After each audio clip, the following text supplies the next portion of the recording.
आज दिनांक 20 फेब्रुवारी. आजच्या प्रवचनाचा विषय कर्तव्यात परमात्म्याचे स्मरण.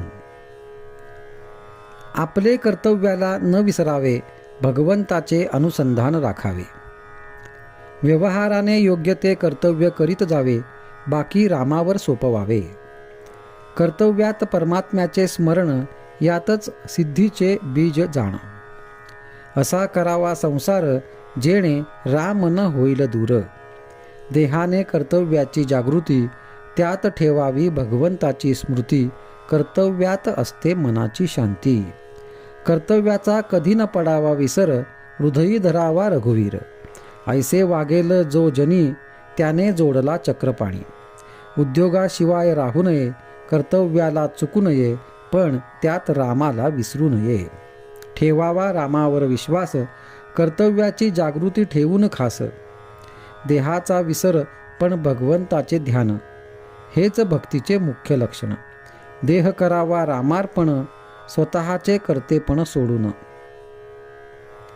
शास्त्री पंडित विद्वान झाला, भगवतपदी न रंगला. व्यर्थ व्यर्थ त्याचे जिणे, भगवंतापाशी राहावे रात्रंदिन. हाच सुखाचा उत्तम उपाय जाण. रामाचे चरणी घ्यावी गती, हाच विचार आणावा चित्ती. सुटावी प्रपंचाची आस, तेथे परमात्म्याचे प्रेम खास. सर्व कर्मात अधिष्ठान असावे देवाचे, तोच कल्याण करील साचे. भले बुरे जे असेल काही, ते सोडावे रामापायी. चित्त असावे रामापायी, देहाने खुशाल संसारात राही. आपण व्हावे रामार्पण, सुख दुःखास न उरावे जाण.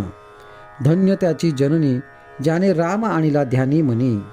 रामाविण तुझे काही, आता सत्य उरले नाही.